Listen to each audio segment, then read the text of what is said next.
con el libro de Deuteronomio y en este domingo nos toca todo el capítulo 15. Y echando un vistazo a la realidad que estamos viviendo aquí en España, pues desde hace más de medio año estamos observando un incremento espectacular del Euribor, ¿verdad? De hecho, el otro día decían que en un año las hipotecas medias habían subido 300 euros mensuales aproximadamente. Eso es una cifra preocupante, ¿verdad? Y vuelve a pasar lo que hace más o menos 15 años pasó con la crisis inmobiliaria que tuvimos en el 2007-2008, cuando recordáis que muchas cajas quebraron y al final solo quedan 5 o 6 grandes bancos aquí en España, ¿no? Y se vuelve a repetir el ciclo. Y claro, vuelve a haber situaciones complicadas para muchas personas que ya se han metido en hipotecas hace poco tiempo, pensando que, claro, que habían cogido interés variable, habían hecho sus cálculos, sus presupuestos familiares y de repente en menos de un año se ven abocados a pagar una media de 300 euros más al mes. Unos pagan 100 euros más al mes, otros incluso 500, depende de las hipotecas, ¿verdad? Menos mal que cuando fue la primera crisis, a raíz de las cientos de miles de familias que no podían pagar la hipoteca, se creó la ley de dación en pago. ¿Qué pasaba? Que una de cada 4 familias que se hipotecó en el 2007 no fue capaz de pagar la hipoteca. Es una cifra muy contundente. Una de cada 4 familias que se metió en aquella época. Y, claro, ocurría que, además de no poder pagar la hipoteca, los bancos te exigían los intereses que eran brutales, hablamos de decenas de miles de euros, y eso implicaba que muchas personas se fueran a la ruina. Y por eso se creó la ley de dación en pago, que cumpliendo una serie de requisitos, pues al menos, si tú por lo menos entregabas la vivienda que no podías hacer frente, pues ya era suficiente y no tenías que pagar la cantidad de intereses que le debías al banco. Fue una cosa positiva. Y gracias a esa ley, pues ahora, desgraciadamente, bueno, va a haber familias que vuelvan a estar en una situación muy complicada, pero por lo menos no van a tener que pagar intereses a los bancos. ¿Y a dónde quiero llegar? Pues quiero llegar que el capítulo que hoy nos incumbe, en Deuteronomio 15, en su gran mayoría, está centrado en proteger a las personas endeudadas, a los hebreos endeudados hace 3.500 años, en la época de Moisés. Y realmente esta ley de parte de Dios es muy sabia y sentó, realmente no nos damos cuenta, pero sentó un precedente en la protección del oprimido, del que estaba en una situación complicada de deudas y que no se aprovecharan de él. Entonces vamos a dividir el texto en 4 partes. Los primeros 6 versículos veremos cómo se decreta un perdón legal, una remisión legal de las deudas contraídas por los hebreos cada 7 años. En segundo lugar, en los versículos 7 al 11, veremos la práctica de la amabilidad hacia los endeudados, hacia los pobres también. En tercer lugar, en los versículos 12 al 18, veremos los derechos que tenían los esclavos hebreos, que más que esclavos tenemos que llamarlos siervos, pero entraremos después más en detalle. Y cuarto, las normas sobre los sacrificios de los primogénitos de las ovejas y de las vacas de los hebreos. Normas a la hora de sacrificarlos para Dios, ¿verdad? Entonces empezamos. Leamos juntos los versículos 1 al 6. Cada 7 años hará remisión. Y esta es la manera de la remisión. Sinónimo de perdón, ¿no? Perdonará a su deudor todo aquel que hizo préstamo, sinónimo de préstamo, de su mano, con el cual obligó a su prójimo. No lo demandará más a su prójimo o a su hermano, porque es pregonada la remisión de Jehová. Del extranjero demandarás el reintegro, pero lo que tu hermano tuviere tuyo, lo perdonará tu mano, para que así no haya en medio de ti mendigo. Porque Jehová te bendecirá con abundancia en la tierra que Jehová tu Dios te da por heredad, para que la tomes en posesión. Si escuchares fielmente la voz de Jehová tu Dios, para guardar y cumplir todos estos mandamientos que yo te ordeno hoy. Ya que Jehová tu Dios te habrá bendecido, como te he dicho. Prestarás entonces a muchas naciones, mas tú no tomarás prestado. Tendrás dominio sobre muchas naciones, pero sobre ti no tendrán dominio. Antes de entrar en los versículos 1 al 4, 1 al 5, vemos cómo el Señor les hace ver que es mucho mejor no depender de las naciones enemigas económicas, enemigas, digamos, que se oponen a la voluntad de Dios. Vuelvo a repetir, les hace ver claramente que es mucho mejor no depender de ellas económicamente y sí, al revés, que ellas sean las que les tengan que pedir favores económicos. Es, digamos, una parte política, ¿no?, más enfocada a lo que es el pueblo, ¿no?, como nación. Pero vamos ahora a ver los versículos 1 al 4 o 5, las cosas que me llaman la atención de ver cómo se protege al hebreo endeudado por circunstancias de la vida. En primer lugar, también vemos que se asume, aparece el año agrícola sabático. ¿Qué es esto de año agrícola sabático?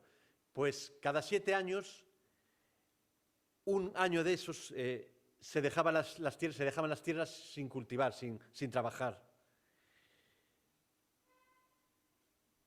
Y entonces, claro, eso iba a traer también unos problemas que vamos a ver adelante, ¿no? ¿Por qué se hacía esto? Pues no pone aquí el motivo, pero yo personalmente me inclino a que era una manera de recordarle a los hebreos, al pueblo de Dios, de que todo procedía de Dios, que en la vida no es solo trabajar, y que debemos recordar esto, ¿no?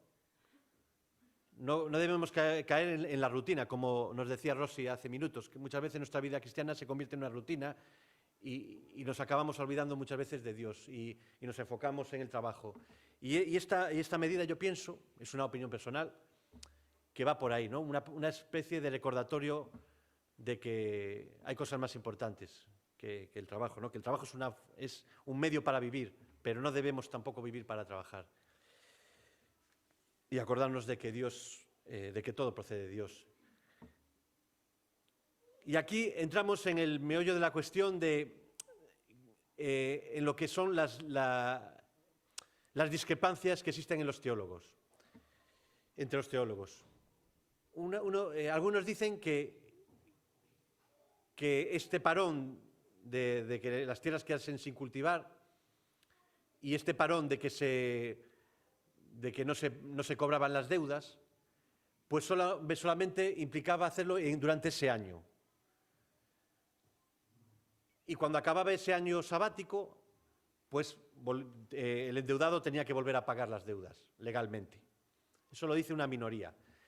Yo me inclino por la segunda postura. ¿Y cuál es la segunda postura? Por la segunda postura que también he mirado varios teólogos y centrándome en Francisco la Cueva, por la segunda postura se inclina por decir que, muy bien, yo soy un hebreo, me he endeudado con otro hermano, con otro hebreo, y no soy capaz de pagarle las deudas. Y llega el 7º año y encima, claro, no se trabaja las tierras y no tengo capacidad, aún tengo menos capacidad para devolverle las deudas del préstamo que me ha dejado, ¿no?, el hermano hebreo. Entonces, la Cueva se inclina, y muchos teólogos, de que aquí sí que hay un perdón legal. Es decir, bueno, pues al final de ese 7º año te tienen que perdonar la deuda. Ahora bien, fijaos que dice, no demandarás, es decir, le dice al acreedor, al que le deben, no demandarás. Pero a pesar de que hay una deuda legal que se perdona, moralmente el endeudado tenía que pagarla. Es decir, otra cosa es que no pudiera, entonces pues no la iba a pagar, pero se generaba esa obligación moral de devolverlo más adelante cuando ya uno pudiese esa deuda. Pero no había la obligación legal. No sé si es un poco complicado. De hecho, entre los teólogos hay discrepancias. Yo me inclino por esta segunda postura, ¿no? Ahora bien, los extranjeros que estaban con los hebreos estaban al margen. Es decir, ellos en ese año sabático agrícola para los hebreos no lo seguían.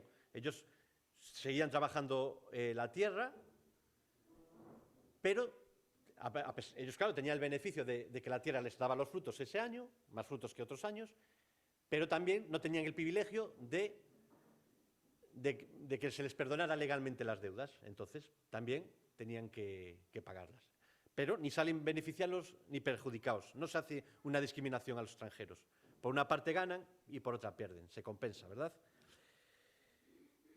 Estos versículos realmente son más importantes de lo que pensamos, porque es una medida muy sabia para evitar que muchos hebreos cayesen en la ruina económica y se viesen abocados a vivir de los demás e incluso a tener que venderse, como veremos más adelante, a otros hermanos hebreos como esclavos, que no me gusta llamar esclavos, como siervos. Y esto también nos ayuda a nosotros a concienciarnos de que debemos buscar siempre evitar que haya pobres. Debemos buscar que se baje el paro. Y siempre es uno de los objetivos principales de todos los gobiernos. Hay que bajar el paro. Hay que bajar el número de pobres, ¿verdad? Y estos versículos son muy sabios en ese sentido, porque con estas medidas de generosidad, de comprensión, se estaba evitando la pobreza extrema. El trabajo dignifica, no lo olvidemos. Efesios 4:28.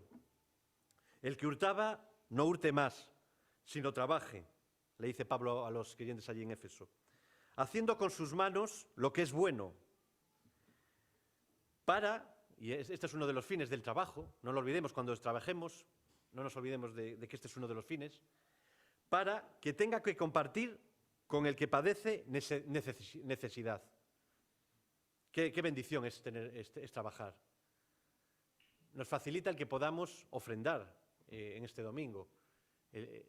Es una bendición, hermanos. Y debemos no olvidarnos de ser generosos y comprensivos con las necesidades del que lo está pasando mal económicamente, porque es más fácil de lo que pensamos que nosotros podamos caer en esa situación, por circunstancias muchas veces ajenas a nosotros. Y os invito a seguir leyendo versículos 7 al 11. Entramos en el segundo punto. Cuando haya en medio de ti menesteroso de alguno de tus hermanos, en alguna de tus ciudades, en la tierra que Jehová tu Dios te da, no endurecerás tu corazón, ni cerrarás tu mano contra tu hermano pobre, sino abrirás a él tu mano liberalmente y en efecto le prestarás lo que necesite. Fijaos cómo dice le prestarás. Es como que la función es que ese hermano se pueda independizar, que no tenga que depender de los demás. Guárdate de tener en tu corazón pensamiento perverso diciendo, cerca está el año séptimo, el de la remisión, y mires con malos ojos a tu hermano menesteroso para no darle, porque él podrá clamar contra ti a Jehová, y se te contará por pecado. Sin falta le darás, y no serás de mezquino corazón cuando le des, porque por ello te bendecirá Jehová tu Dios en todos tus hechos, y en todo lo que emprendas. Porque no faltarán menesterosos en medio de la tierra. Por eso yo te mando, diciendo, abrirás tu mano a tu hermano, al pobre y al menesteroso en tu tierra. Qué bendición de palabra, ¿verdad? Hay varias cuestiones a tener en cuenta en estos versículos.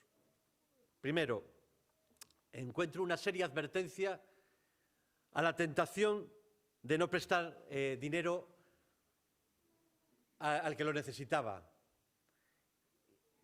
uno piensa, caray, claro, si yo ahora le presto dinero es muy probable que no me lo devuelva, porque dentro de 1 año y poco, dentro de 2, va a ser el año del perdón legal y seguramente este no me lo va a devolver. Así que voy a hacerme el remolón, voy a hacerme el avión y no le voy a dar o le voy a dar casi nada. ¿Qué les dice el Señor a los hebreos que se les pasara esto por la cabeza? Pues les dice lo siguiente, lo acabamos de leer. Se te contará por pecado. Sin falta le darás y no serás de mezquino corazón cuando le des.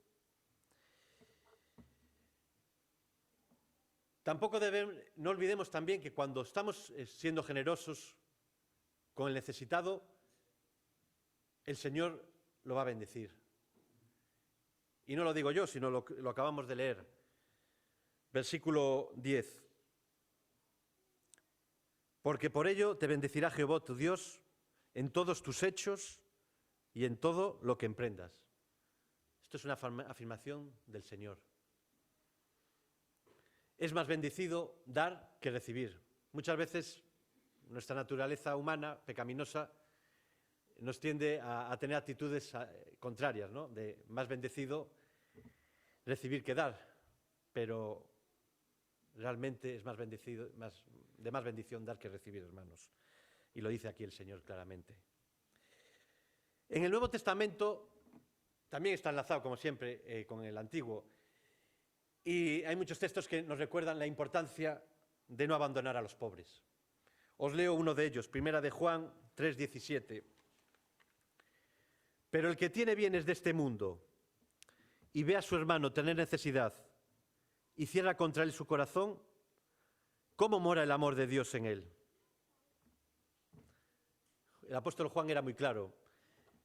Si descuidamos a sabiendas al pobre, al necesitado, al que vemos que realmente necesita nuestra ayuda material,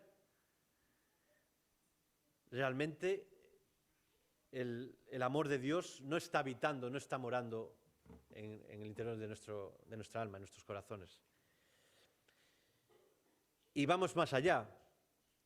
Ni se nos ocurra dejarnos llevar por la vanagloria, por el orgullo de mirar con desprecio sutil a un hermano que por circunstancias de la vida le está yendo peor económicamente que a nosotros, porque eso es nefasto. De este tema toca mucho Santiago, la epístola de Santiago, y sobre este tema pues os leo un versículo, Santiago capítulo 2, versículo 5. Hermanos míos, amados, oíd, ¿no ha elegido Dios a los pobres de este mundo para que sean ricos en fe y herederos del reino que ha prometido a los que le aman? Cuidado con sentirnos orgullosos si nos va bien económicamente. ¿Cuánto daño está haciendo el Evangelio de la prosperidad, sobre todo en muchos países de Sudamérica? Vemos al pastor con sus mansiones, con sus chalés, y los feligreses, los cristianos de allí, de esas iglesias, pues aún dándole más y más, ¿no? Y aprovechándose y abusando de ellos. Cuidado con estas cosas. Cuidado con oprimir, con abusar de nuestra posición económica sobre otra persona. Esto el Señor lo odia y Santiago también toca este tema de forma muy contundente. Santiago capítulo 5, versículo 1. Vamos ahora, ricos. No se está refiriendo a los ricos por ser ricos. No, vamos a ver a qué tipo de ricos se está refiriendo. Llorad y aullad por las miserias que os vendrán. ¿A qué ricos se está refiriendo? Vuelvo a repetir. Pues vamos al versículo 4 de este capítulo 5. He aquí, clama el jornal de los obreros, que han cosechado vuestras tierras, el cual, por engaño, no les ha sido pagado por vosotros. Y los clamores de los que habían segado han entrado en los oídos del Señor de los ejércitos. Al Señor no lo podemos engañar. Él conoce cómo es nuestra vida día a día. Él conoce nuestras intenciones y el por qué hacemos las cosas. Y desgraciadamente, 3.500 años después de la época de Moisés y 2.000 años después de la época de Santiago, sigue habiendo abusos económicos directos, indirectos, sistemáticos, etcétera, etcétera. Pero al Señor no se le escapa ninguna cosa. Así que tengamos respeto reverente al Señor en esta cuestión. Como nos recuerda Jesús en el capítulo 25 del juicio a las naciones, en la medida, sobre todo en los versículos 40 y 43 del capítulo 25 de Mateo, en la medida en la que hacemos el bien o el mal a uno de los hermanos más pequeños espirituales de Jesús, como él dice en ese capítulo, se lo estamos haciendo a él directamente. Amar a Dios sobre todas las cosas y amar al prójimo como a uno mismo están enlazados. No se pueden separar, hermanos. Y resumiendo a esta primera parte, que es la que más le he dedicado esta mañana, dos enseñanzas generales de resumen. Primero, debemos trabajar para Dios y para poder compartir con los demás. Y no debemos acabar trabajando por codicia de tener más y más dinero, más posesiones, más prestigio social. Eso en primer lugar. Y en segundo lugar, tampoco debemos buscar el vivir de los demás. No debemos caer en la pereza, en la holgazanería. Y de hecho lo vemos cómo se prestaba el dinero a los que lo estaban pasando mal para que pudieran salir del apuro económico y poder devolverlo y poder independizarse económicamente y sentir que había una auténtica comunión entre los hebreos. Cuidado con buscar acabar siendo parásitos sociales. Debemos ser útiles al Señor y a la sociedad en la que vivimos y esforzarnos en ello, hermanos. Tercera parte, versículos 12 al 18. Vamos, 5 o 10 minutos. Los derechos de los esclavos, que yo aquí realmente lo llamaría los derechos de los siervos hebreos. Leamos. Si se vendiera a ti tu hermano, hebreo o hebrea, y te hubiere servido 6 años, al séptimo lo despedirás libre. Y cuando lo despidieres libre, no le enviarás con las manos vacías. Le abastecerás liberalmente de tus ovejas, de tu era y de tu lagar. Le darás de aquello en que Jehová te hubiera bendecido. Y te acordarás de que fuiste siervo en la tierra de Egipto y que Jehová tu Dios te rescató. Por tanto, yo te mando esto hoy. Si él te dijere, no te dejaré, porque te ama a ti y a tu casa, y porque le va bien contigo, entonces tomarás una lesna y horadarás su oreja contra la puerta, y será tu siervo para siempre. Así también harás a tu criada. No te parezca duro cuando le enviares libre, pues por la mitad del costo de un jornalero te sirvió 6 años, y Jehová tu Dios te bendecirá en todo cuanto hicieres.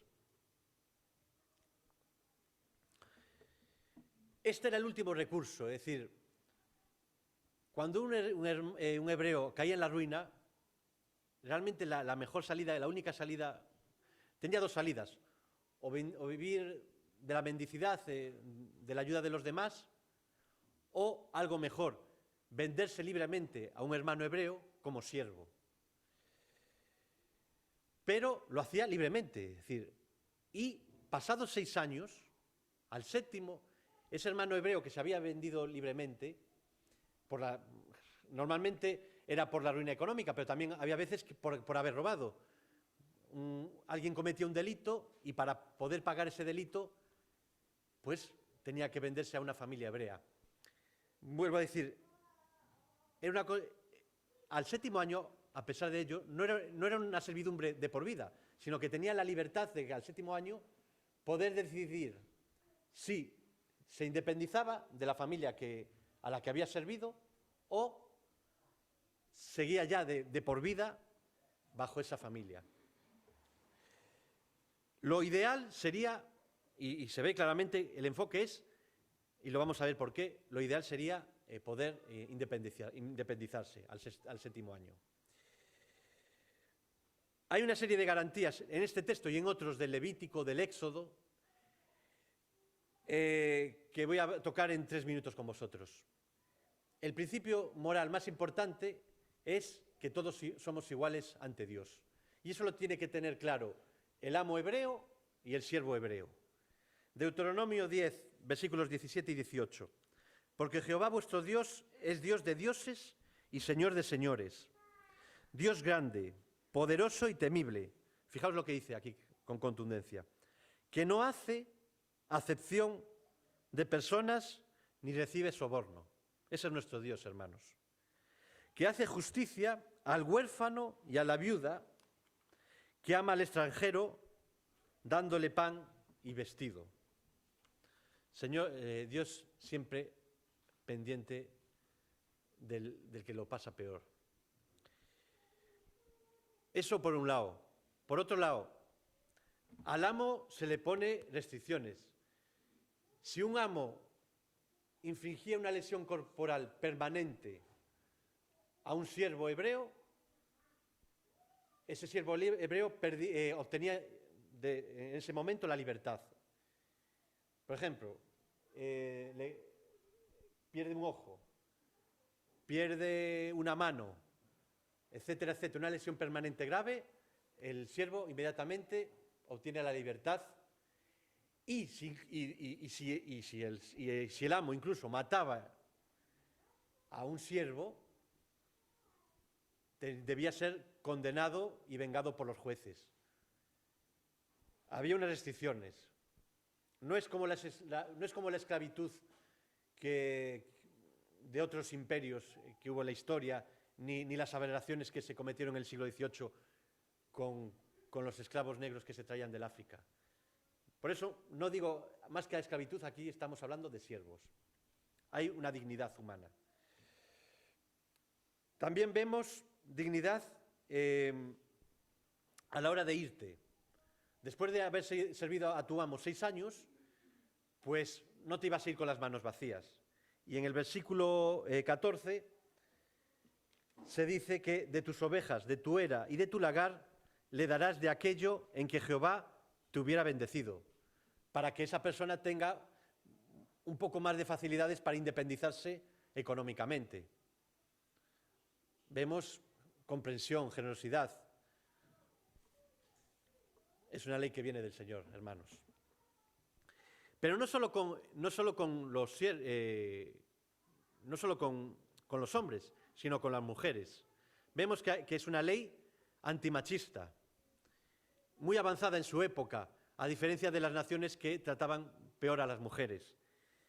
Y todos estos beneficios que acabamos de leer y restricciones a los amos también se aplican para las mujeres. Versículo 12. Si se vendiere a ti tu hermano hebreo o hebrea.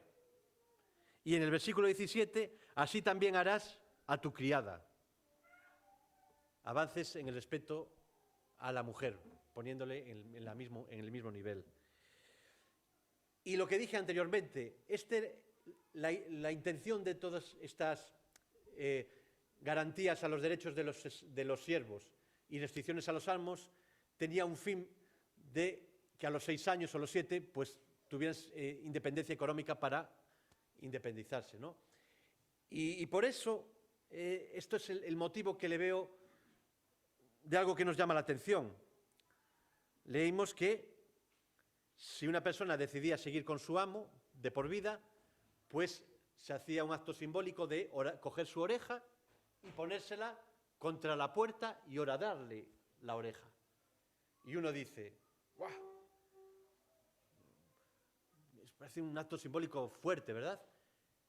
Pues yo, el motivo de este acto, creo que lo veo por el sentido de que es mejor que te independices, vuelvo a insistir, que decidas seguir de por vida con el amo. Es como una manera de que, vale, las dos cosas son legales, pero oye, haz todo lo posible para independizarte. Es una opinión personal. Y vamos acabando. Nuevo Testamento. Curiosamente, cuando vamos a la época de Jesús y de los apóstoles, había muchos esclavos, pero se regían por las normas del Imperio Romano. Y ese tipo de esclavitud era más restrictivo que lo que acabamos de ver en la ley de Moisés. ¿Y entonces qué se hace en las epístolas? Pues se centran más en los principios morales de actuación tanto de los amos como de los siervos, a pesar de que se regían por las normas del Imperio Romano. Y se vuelve a repetir el principio de igualdad, de que todos somos iguales ante Dios. Efesios 6:8. Sabiendo que cualquier cosa buena que un hombre haga, recibirá lo mismo del Señor, ya sea que sea esclavo o libre. El Señor no hace acepción, y esto está vinculado con lo que leímos en Deuteronomio. Igualdad ante Dios. Y se añade un nuevo concepto. Claro, en el Pentateuco, Jesús, aún faltaban 1500 años aproximadamente de que viniese a salvar a la humanidad. Pero aquí ya Cristo había resucitado. Y se incluye el concepto de que somos todos uno en Cristo. Y que amos y esclavos debemos tenerlo en cuenta. Gálatas 3:28. Ya no hay judío ni griego. No hay esclavo ni libre. No hay varón ni mujer.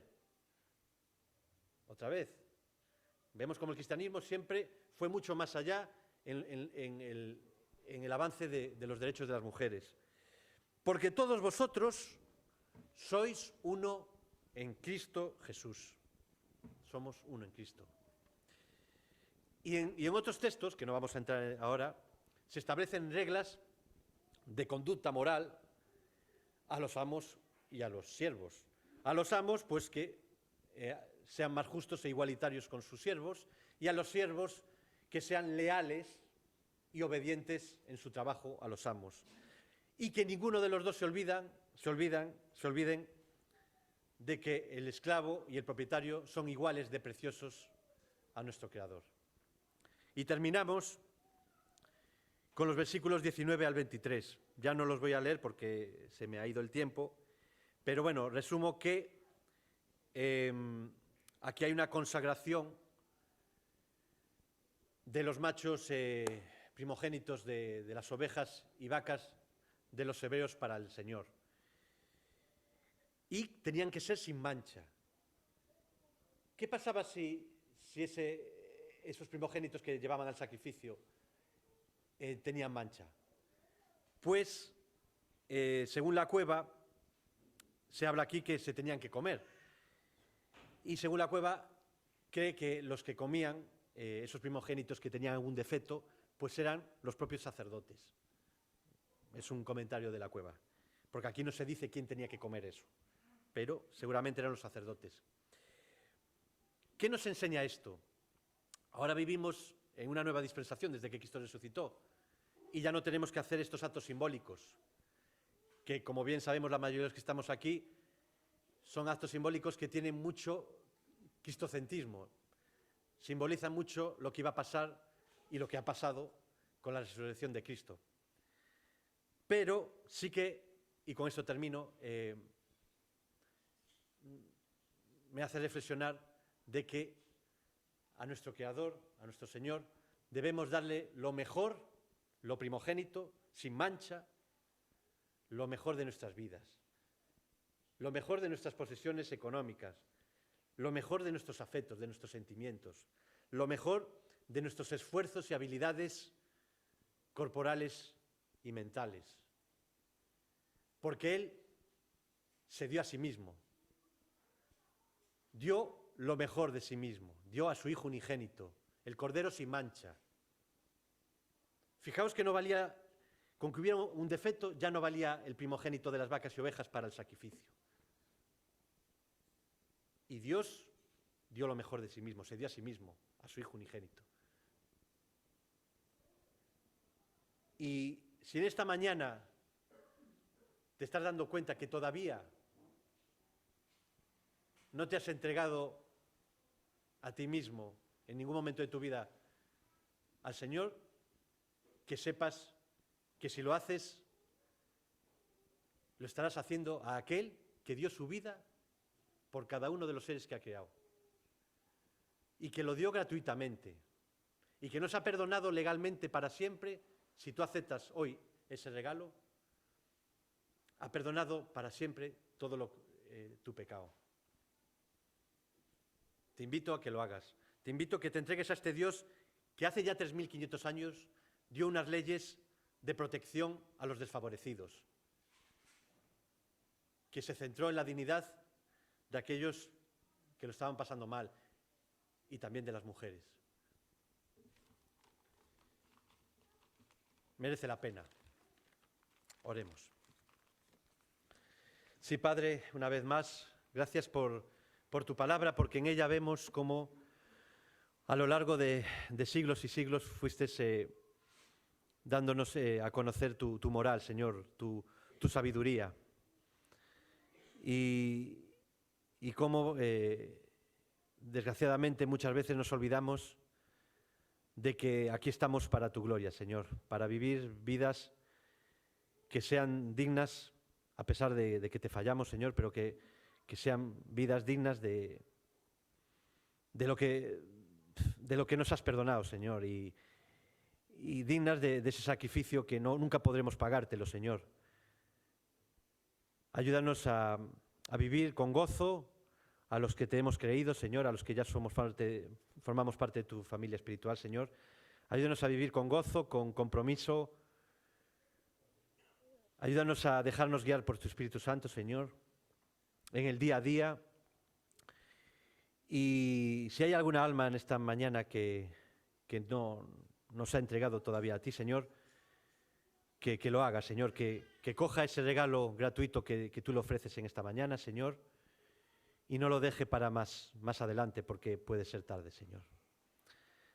A ti sea la gloria una mañana más, en tu santo nombre. Amén.